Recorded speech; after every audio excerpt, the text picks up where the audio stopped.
ونعوذ بالله من شرور أنفسنا وسيئات أعمالنا من يهده الله فلا مضل له ومن يضلل فلا هادي له أشهد أن لا إله إلا الله وحده لا شريك له وأشهد أن محمدا عبده ورسوله اللهم صل وسلم على نبينا محمد وعلى آله وصحبه أجمعين أما بعد. Ma'asyiral ikhwa wal akhwat, kaum muslimin wal muslimat, a'azzani wa a'azzakumullah. Kita akan melanjutkan pembahasan manhaj, prinsip-prinsip kaum muslimin atau landasan-landasan yang harus diketahui dan diamalkan oleh kaum muslimin. Di antaranya pembahasan yang akan kita bahas halaman 228 dari kitab Al-Mukhtasar Al-Khasis fi bayani usuli manhajis salafi ashabil hadis. Al-mabhasus sadis, pembahasan yang nomor 6 dari pembahasan sebelumnya, al-wasita wa adamil ghulu. Kita harus menengah, tidak boleh kita berlebih-lebihan, yaitu thalabul ilmin nafi', menuntut ilmu yang bermanfaat. Karena ada ilmu yang tidak bermanfaat, ilmu mencuri, ilmu menipu, ilmu mengurangi timbangan. Tetapi ilmu yang paling manfaatnya untuk kita di dunia kita maupun di akhirat nanti adalah ilmu syar'i. Kalau disebut di dalam Al-Quran al-ilmu, di dalam hadis yang maknanya al-wahyu, ilmunya Allah Ta'ala. Demikian juga sunnahnya Rasulullah Sallallahu Alaihi Wasallam, karena sunnah beliau bersumber dari wahyu. Allah berfirman, wa ma yantiqu anil hawa. Beliau tidaklah bicara dengan hawa nafsunya. In huwa illa wahyu yuha. Tapi itu adalah wahyu yang diwahyukan.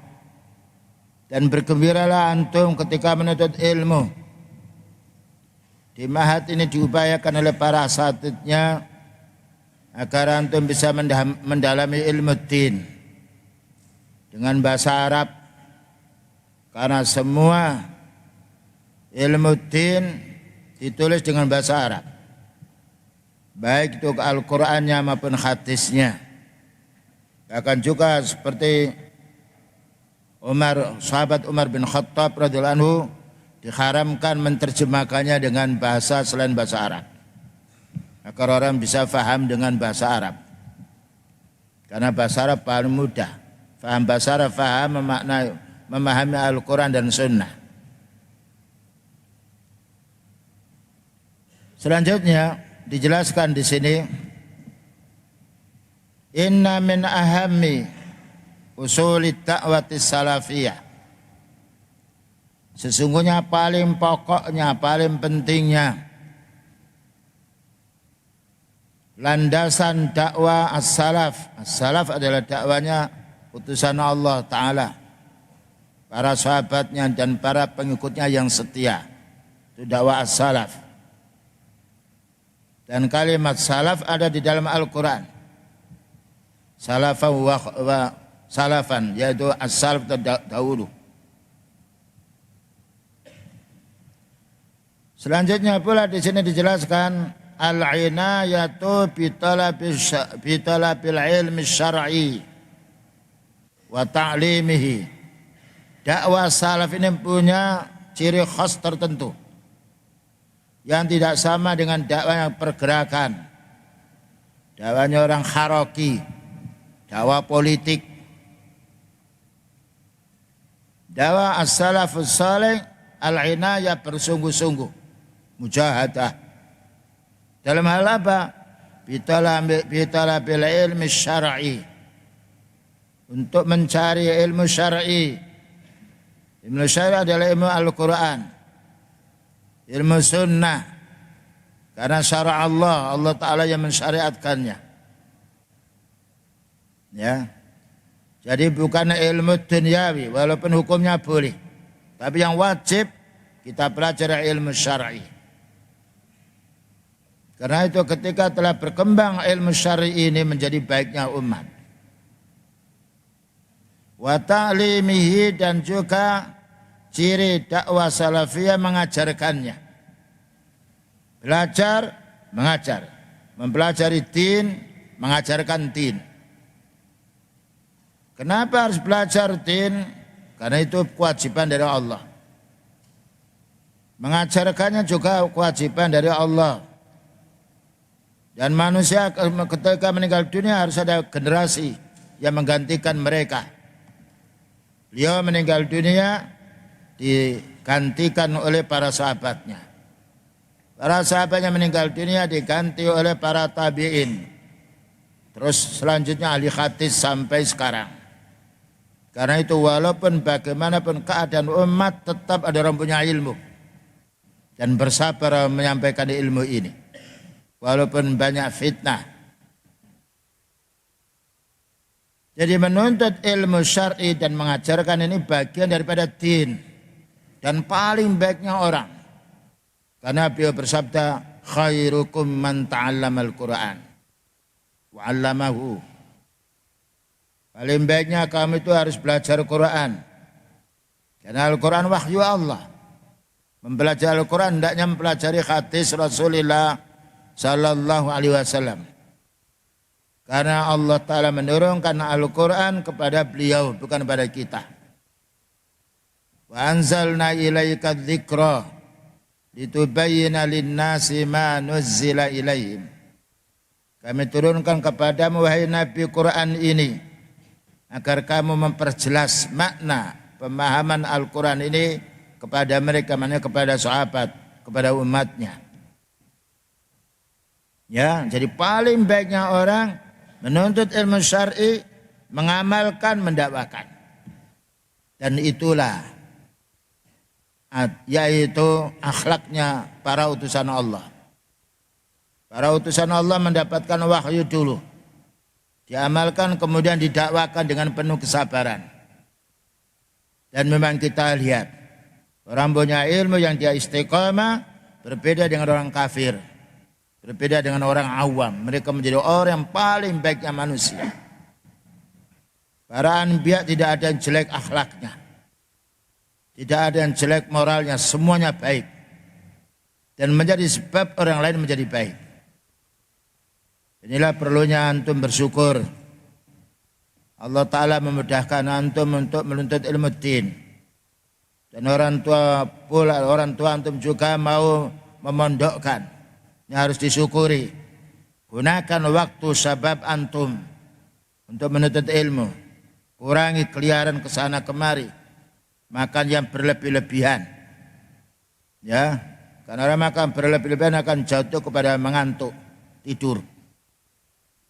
Maka para ulama ketika dia bersungguh-sungguh menuntut ilmu din, berkurang dalam masalah urusan dunianya. Karena seringnya menuntut ilmu din menjadi baik dirinya. Li'anna dzalika minal wajibati syar'iyyah. Menuntut ilmu din itu termasuk kewajiban-kewajiban syar'i. Allah Ta'ala yang mewajibkannya. Adapun menuntut ilmu dunia tidak wajib ain. Bahkan para ulama mengatakan tidak wajib. Maknanya hukumnya mubah. Ya. Karena itu para anbiya dimuliakan oleh Allah Ta'ala dengan mempelajari ilmu din, mendakwakan, mengamalkan. Karena orang walaupun dia miskin, dia muslim, punya ilmu, akan terjaga kehormatan dirinya. Ketika kaya, akan memanfaatkan kekayaannya untuk membantu saudaranya. wal ususid dakwah. Dan karena menuntut ilmu ini merupakan landasan, syarat orang itu untuk berdakwah. Sekarang berapa banyak orang disuruh dakwah, keliaran ke sana kemari. Tapi ditanya ilmu tidak tahu. Sehingga yang didakwakan itu kebohongan-kebohongan. Jadi para dai belum tentu dia punya ilmu.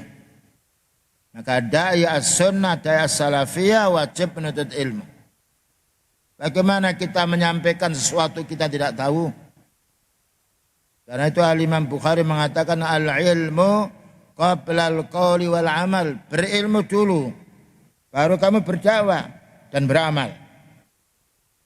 Lain dengan orang-orang tertentu, kelompok kesana kemari menyampaikan dakwah tapi mereka bodoh.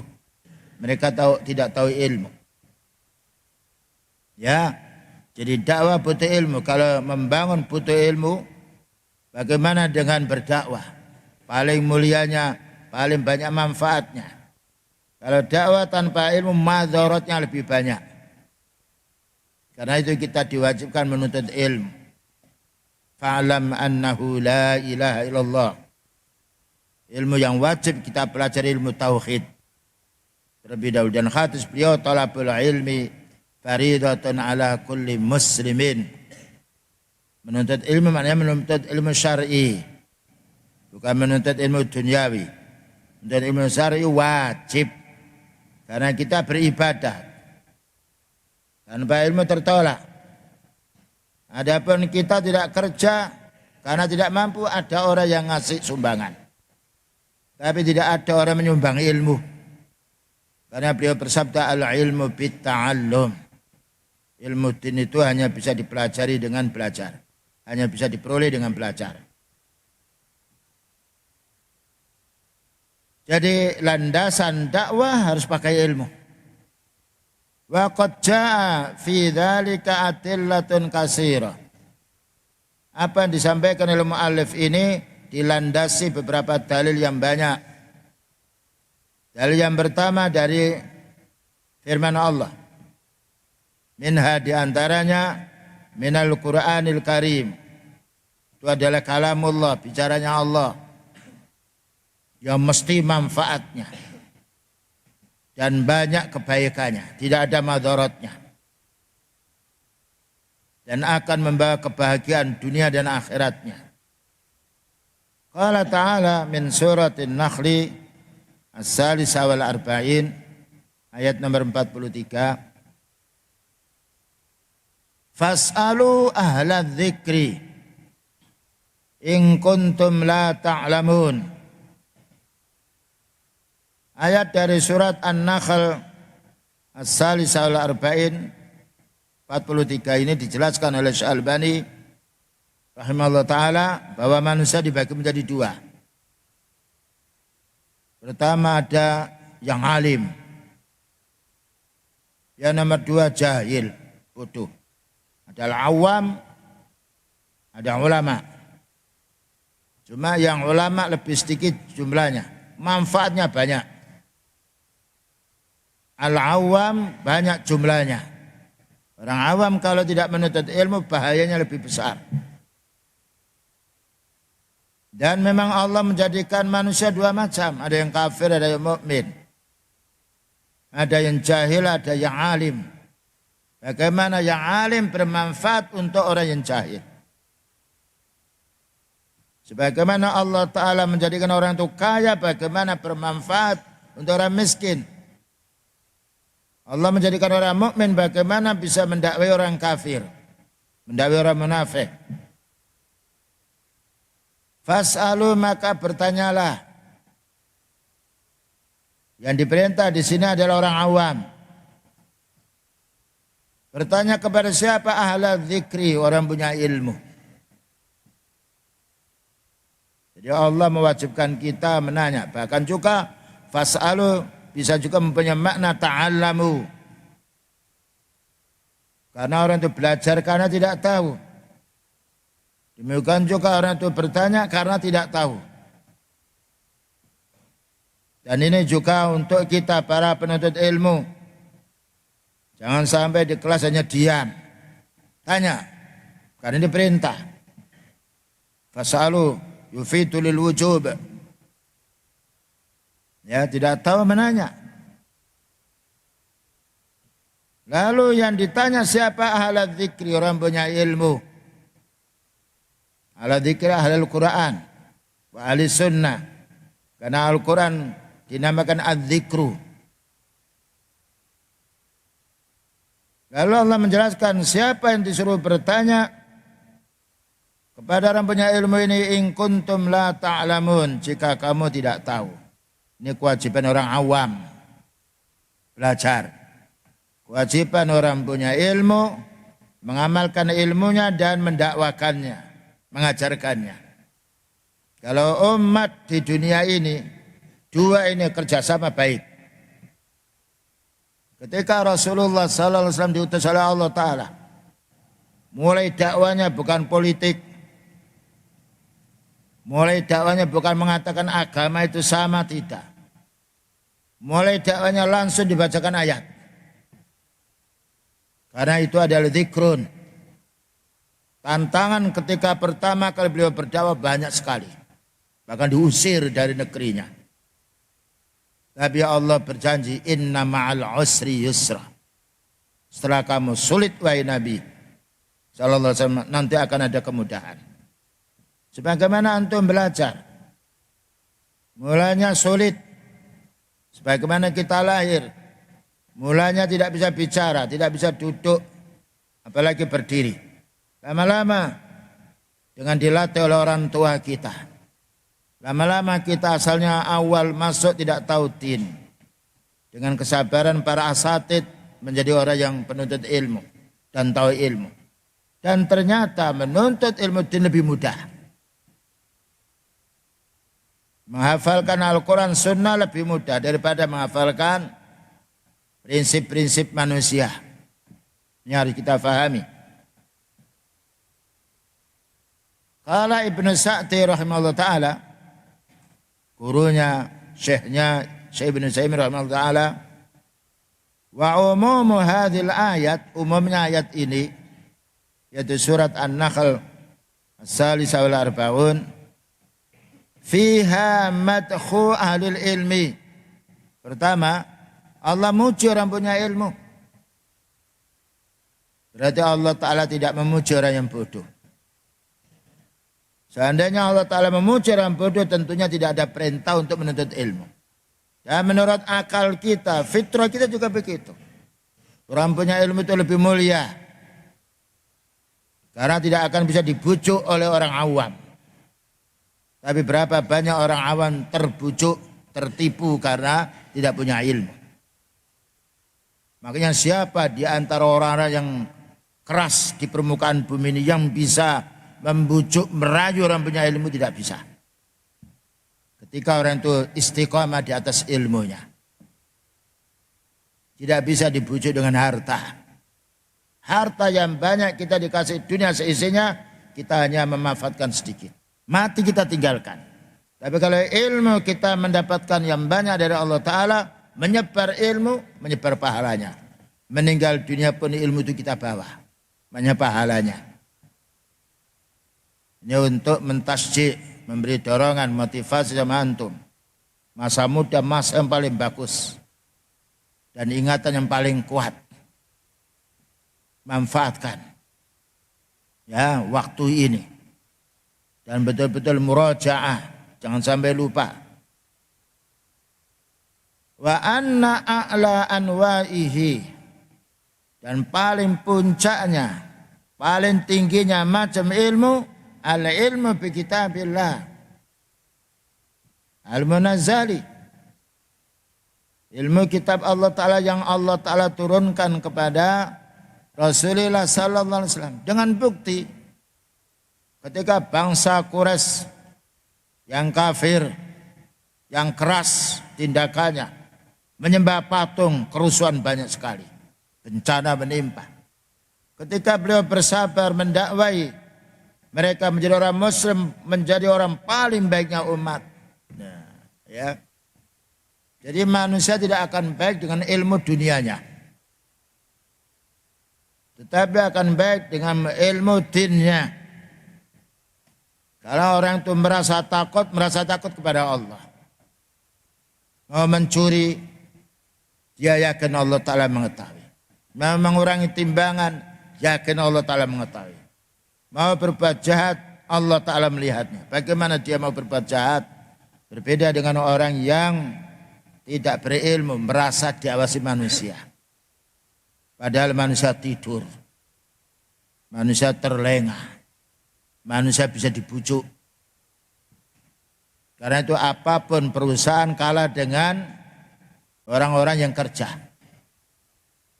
Berapa banyak kehancuran ekonomi disebabkan karena pegawainya yang tidak jujur. Kalau orang muslim jadi pegawai dia jujur. Ditunggu oleh mandornya atau tidak dia merasa diawasi oleh Allah. Ya, ini peringatan untuk para pekerja. Baik muadzafin maupun muadzifat. Dan peringatan untuk tukang-tukang dan kuli. Para satpam asatidnya. Jangan kita merasa diawasi oleh manusia. Tapi merasa diawasi oleh Allah. Inna rabbaka labil mirsad. Allah Ta'ala selalu mengawasi kita. Kalau kita punya pekerja merasa diawasi oleh Allah Ta'ala, ringan beban kita.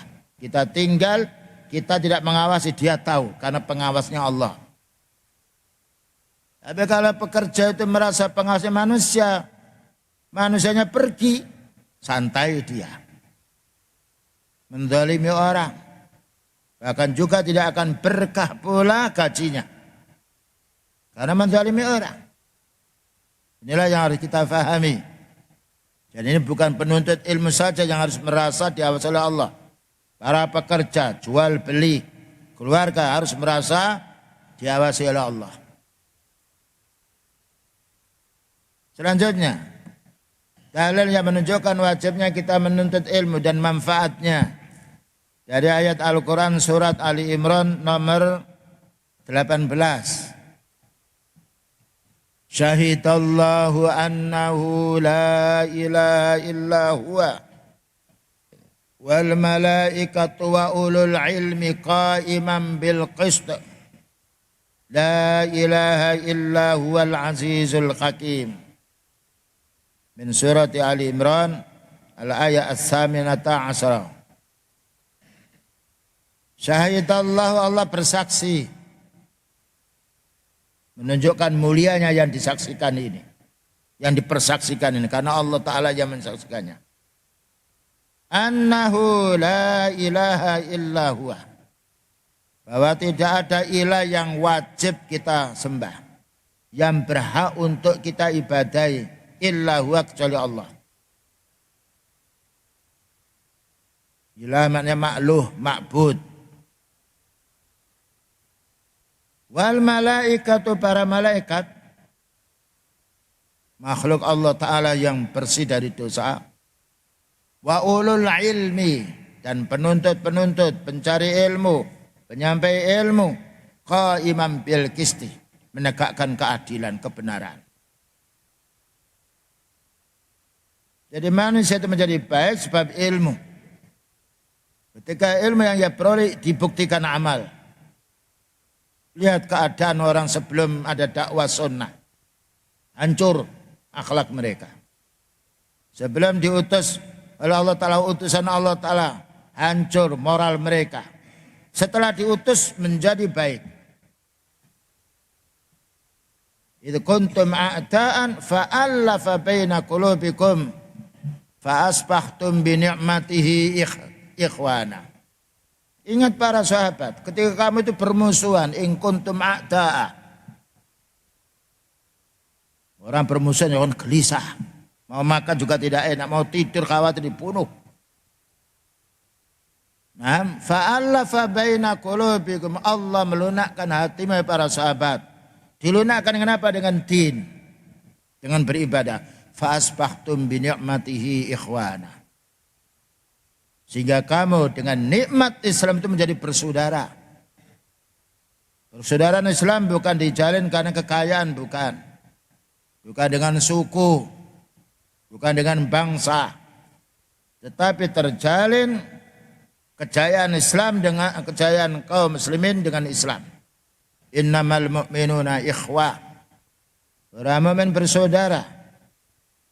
Perhatikan itu peristiwa yang menimpa pada para sahabat sebelum masuk Islam. Hancur akhlak mereka, bunuh membunuh. Namun setelah masuk Islam, fa asbahtum bi ni'matihi ikhwana. Maka jadilah kamu dengan nikmat din ini. Nikmat tauhid, nikmat sunnah, kamu menjadi bersaudara. Tidak ada yang bisa menyatukan manusia kecuali Allah. Dan Allah menyatukan hambanya dengan din. Kalau kita sudah tertarik dengan din, tidak ada hubungannya dengan ras, suku, bangsa. Karena Allah menjelaskan mulianya manusia bukan dengan kebangsaan, bukan dengan suku, bukan dengan harta. Allah berfirman, inna akramakum indallahi atqakum.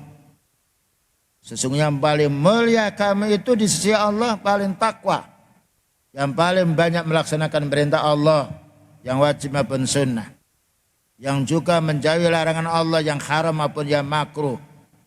Ini prinsipnya ikhwan. Penuntut ilmu hendaknya menjadi qudwah di masyarakat. Bagaimana kita makan, bagaimana kita minum, bagaimana kita ke warung, melihat apa kita, apa yang kita kerjakan. Kalau kita berilmu, kita praktekkan ilmu, menjadi baiknya umat. Wa qala ta'ala, al-ayat as-salisa, dan Allah Ta'ala berfirman, innama yakhshallaha min ibadihil ulama'u, innallaha azizun hakim.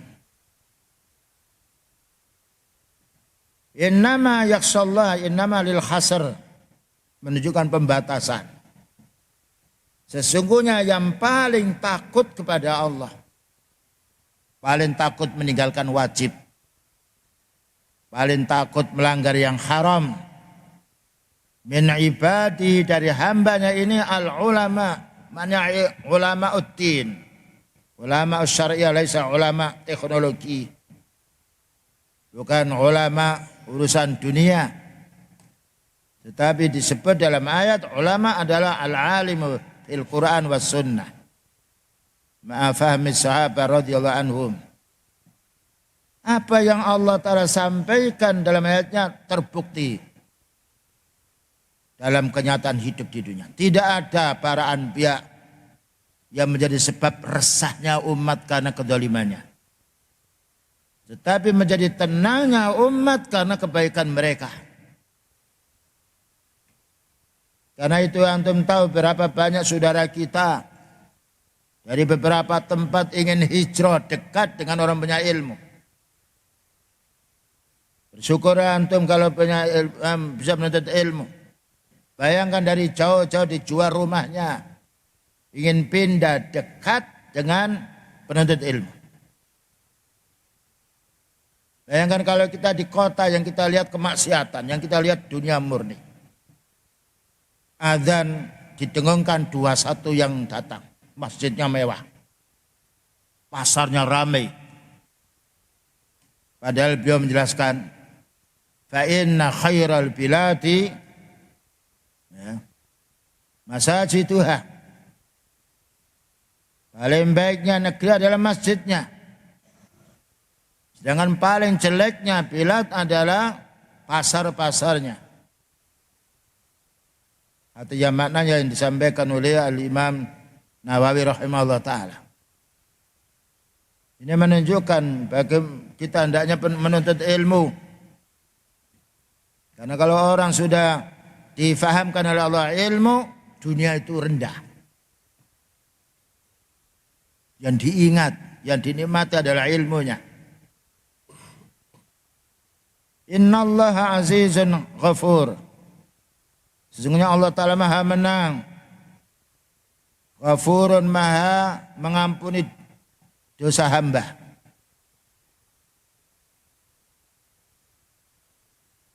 Selanjutnya, qala Ibnu Abbas radhiyallahu anhu, berkata Ibnu Abbas radhiyallahu anhu, anak paman Rasulullah sallallahu alaihi wasallam, Beliau berkata, al-alimu birrahmani min ibadihi. Orang yang berilmu, ya, orang berilmu mana yang berilmu, mana alimur rahman maknanya berilmu din dari hambanya ini disebut al-alimu birrahman, orang yang mengerti, yang faham dengan Allah dari kalangan hambanya ini. Siapa itu tandanya? Al-alimur rabbani itu siapa? Man lam yusyrik bihi syai'ah. Orang yang tidak menyekutukan Allah sedikit pun. Karena orang yang bertauhid menjadi orang paling baiknya umat. Dan ini bantahan terhadap orang-orang hizbi. Dakwah tauhid membuat pecah belah umat. Itu bohong.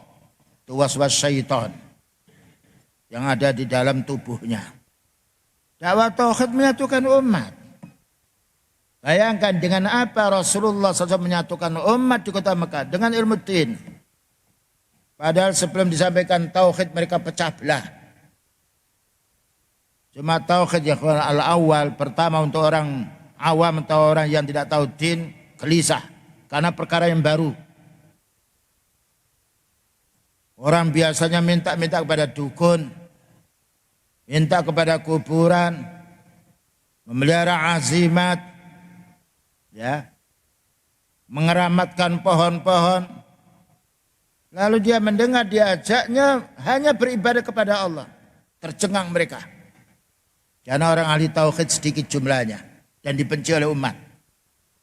Sedangkan orang musyrik jumlahnya banyak dan didukung. Tapi Allah berfirman, inna ma'al usri yusra. Setelah sulit mesti ada kemudahan. Dan itu sudah janji Allah. Antum ketika datang di ma'had belum tahu apa-apa, belum bisa membaca, sekarang alhamdulillah. Walaupun toh kita belum sempurna ilmu kita. Yang nomor 2, tandanya orang-orang punya ilmu. Manfaatnya orang punya ilmu din. Wa akhalla khalalahu. Menghalalkan apa yang dihalalkan oleh Allah. Wa harrama haramahu. Dan mengharamkan apa yang diharamkan oleh Allah. Itu faedahnya orang punya ilmu. Kita tahu halal dari Al-Quran.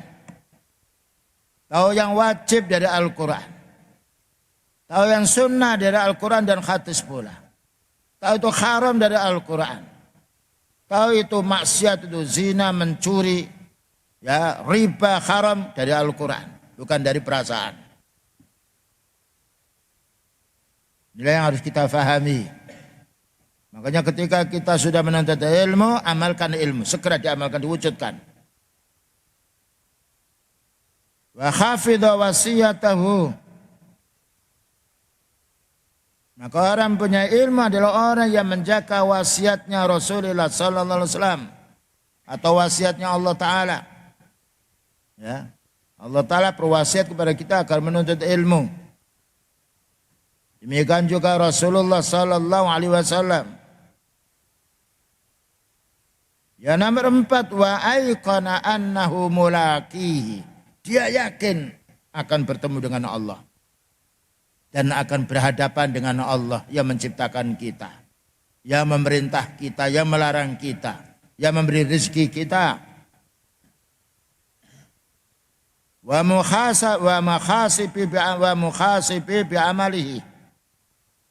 Muhasibi boleh. Dan Allah akan menghisab amal hamba. Inilah orang-orang yang punya ilmu. Senantiasa dia berpikir amalku ini akan dihisab oleh Allah.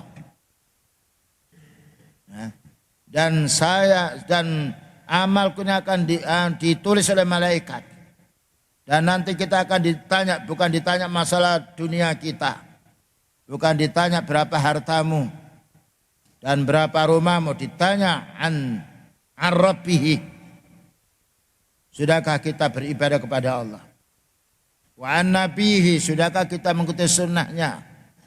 Wa an dinihi, dan sudahkah kita memeluk dinnya? Ini harus kita fahami. Ini dalil Dari Al-Quran wajibnya kita menuntut ilmu syar'i. Dan masih banyak sekali dalil-dalil yang menjelaskan wajibnya kita menuntut ilmu syar'i. Yarfa'illahu alladhina amanu minkum walladhina utul ilma darajat. Maka Allah akan mengangkat orang-orang beriman, orang beramal soleh, dan orang-orang menuntut ilmu sekian banyak derajat.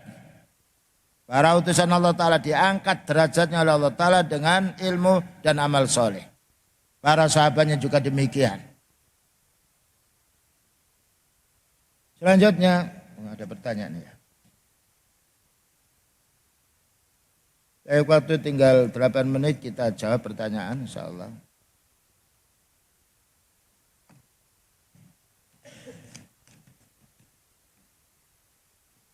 Ahsanallahu ilaikum al-ustaz, barakallahu fikum. Hal yajuzu lana an naqra'al kitab al-mutarjama lakin mutarjim khalafu aqidat ahli sunnah. Bolehkah kita membaca Al-Quran yang diterjemahkan oleh orang yang penerjemahnya menyelisihi akidah ahli sunnah? Tidak boleh. Makanya ikhwan upayakan kita menerjemahkan Al-Quran lewat kutubut tafsir para ulama sunnah. Ya, diambil dari aslinya. Karena itu banyak keterangannya. Sedangkan terjemah itu diwarnai oleh penerjemah. Kalau penerjemahnya ini orang haraki akan dibalik. Makna itu akan disampingkan. Tapi kalau penerjemah itu ulama sunnah, maka insya Allah bagus. Tapi yang paling bagus kita mengajarkan umat ini dengan bacakan kitabnya. Lihat ahli hadis, haddatsana wa sami'na wa akhbarana wa qara'a alaina kitabatan. Itu caranya orang dulu punya ilmu. Sekarang beda lagi, ilmunya kadang-kala dari jauh. Mendengarkan ya boleh saja. Yang paling bagusnya berhadap-hadapan. Itu asalnya menuntut ilmu. Sami'na mendengar. Wa akhbarana dia yang membaca. Jadi sebaiknya kita kembali kepada yaitu tafsir menurut asalnya seperti Ibnu Katsir, Ad-Durrul Mansur, Al-Qurtubi, itu kitab-kitab para ulama sunnah yang menjelaskan dengan tafsir. Dan juga At-Tabari, demikian juga Al-Karimur Rahman, itu singkatan, yaitu petikan-petikan dari pemahaman ad-din dalam Al-Quran. Wallahu a'lam.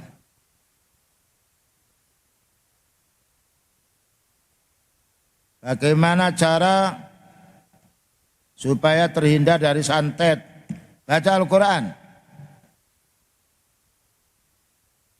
Ya, baca Al-Quran. Karena orang jahat terhadap manusia banyak. Ini menyantet itu syaitan. Syaitan kalau mendengar Al-Quran, lari dia. Adzan lari. Kita membaca bismillah, muntah mereka. Hanya ketika kita lupa makan baca bismillah awal wa akhirah. Ketika mereka ikut makan sama kita, muntah mereka. Cuma kita tidak melihat muntah mereka. Ya, jadi banyak baca Al-Quran. Tapi difahami maknanya. Syaratnya baca Al-Quran tidak boleh dia musyrik. Tidak boleh mengamalkan bid'ah. Karena Al-Quran melarang kita melakukan bid'ah.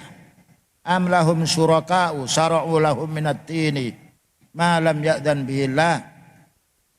Apakah mereka punya sekutu-sekutu yang membuat syariat yang tidak diizinkan oleh Allah? Ya, ini cara untuk terhindar dari santet. Dan jangan bergaul dengan orang kafir, orang-orang yang syubhat, jangan bergaul dengan orang mukmin. Ya, al-mar'u ala dini khalili. Orang itu harus dilihat dari kawan akrabnya. Wallahu a'lam bishawab.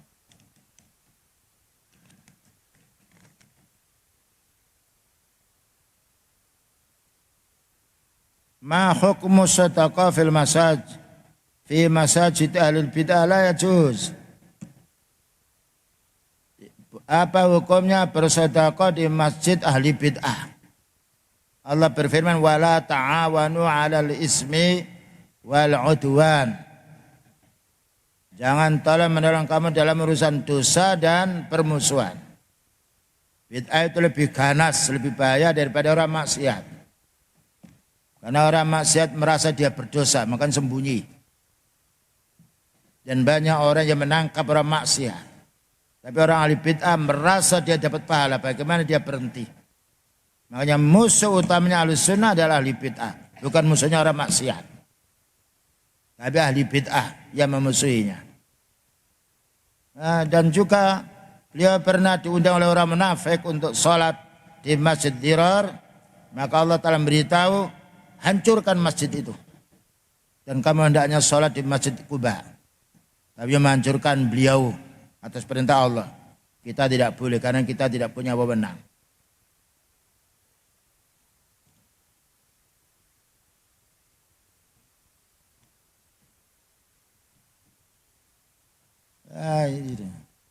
Kita basaghira ya kan. Lakin nuhawil an naqra.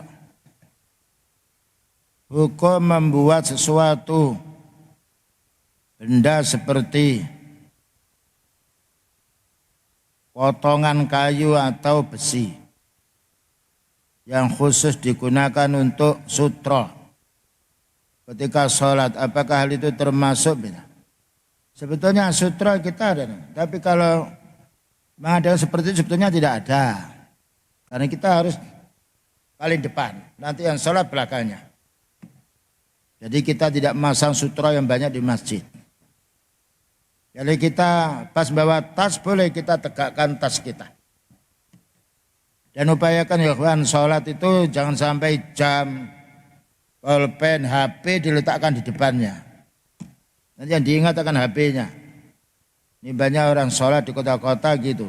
Tapi duitnya tidak diletakkan di depannya. Demikian juga antum banyak Quran yang kecil. Masukkan sakunya. Jadi tidak membingungkan. Masukkan saku, boleh silakan sini. Sehingga tidak mengganggu jamaah. Wallahu a'lam bishawab.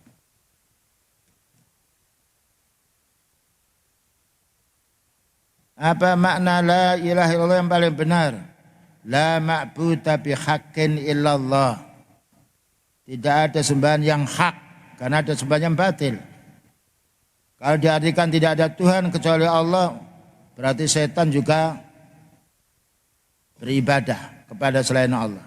Karena setan mengakui adanya Allah, tapi mereka tidak beribadah kepada Allah. Kalau diartikan tidak ada sembahan kecuali Allah, berarti semua disembah. Itu adalah Allah. Yang benar, la ma'buda bihaqqin illallah. Tidak ada sembahan yang berhak untuk kita ibadahi kecuali Allah.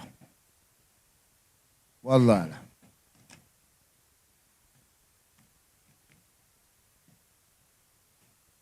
Bagaimana caranya kita tahu apakah amalan ini bid'ah atau tidak? Dengan menuntut ilmu.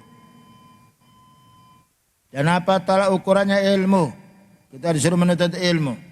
Dengan ilmu kita tahu yang benar, dengan ilmu kita tahu yang batil untuk kita tinggalkan. Wassallallahu ala nabiyyina Muhammadin wa ala alihi wa sahbihi wasallam. Subhanakallahumma bihamdika asyhadu an la ilaha illa anta astaghfiruka wa atubu ilaik. Walhamdulillahirabbil alamin. Assalamualaikum warahmatullahi wabarakatuh.